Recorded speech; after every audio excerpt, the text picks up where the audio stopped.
Greetings and salutations, everyone. I'm Ricky R. Levon, author of Prelude to Greatness, Bible study on the books of Titus and Philemon.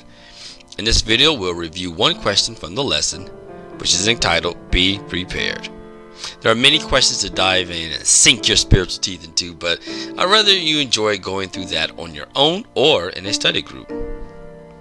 Now, from the first question, it states, what is mentioned in the Bible about being prepared and why? 1 Peter chapter 3, verses 13 through 16. Peter in those verses says a lot. In verse 13 and 14 he says, "And who will harm you if you are not deeply committed to what is good? But even if you should suffer for righteousness, you are blessed. Do not fear what they fear or be disturbed." We might go through things in life, struggles or adversarial issues. However, we cannot fear those things because our minds should be on life eternal. Now, that's easier said than done, Plus, it doesn't mean you ignore current issues or problems that is plaguing your life. For example, if you have a sickness, don't ignore it. Please get some help. However, we can't allow those type of issues to put a pause in our relationship with God. Peter was encouraging his followers to push through that, and this led him to the next part. For in verse 15 he states, "But honor the Messiah as Lord in your hearts. Always be ready to give a defense to anyone who asks you for a reason for the hope that is in you." Basically, put your focus on Christ. Make sure that you know why you believe in whom you believe. We sometimes do things because a singer sang something, or the church has a set of doctrines that makes sense, or particularly enthusiastic ministers shout out the word of God in a way you've never heard. That's all good and leading you to the Lord, but that can't be the end. Instead, it's best to know why you believe certain passages in the Bible, behave or act in certain situations. Why do you hold the mindset you have, or even do something a little more peculiar than others? Make sure that your connection with Jesus Christ is firm and based in your relationship and love for Him.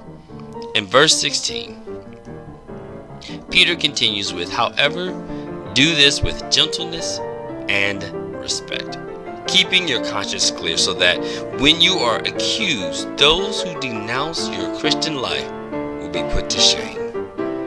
Having the knowledge of truth or what you believe is true does not give you the license to be a jerk.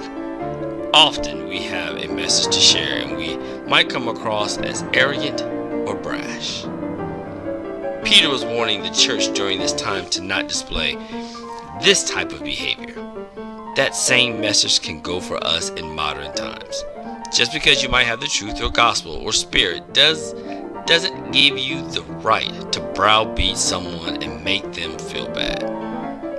It might not even be with words, but maybe in a look or actions that communicates disdain for someone else's personal beliefs. This is not the way. Peter wanted his people to look and be different than others. For many other people in society do that. Think of their own experiences and beliefs as better than others. But when experiencing a Christian, a person should feel the love of God emanating from their very being. Those people should feel like a positive change has taken place upon being in the presence of those who love Jesus Christ. Be that person. Become that person.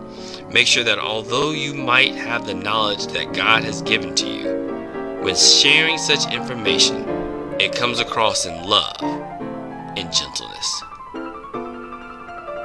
Well, that's all for now. I know that was quite a bit in dealing with one question, but that is some of the possible in-depth study you can have while reading this book. Take your time, break it down verse by verse, and for the personal questions, really make it personal.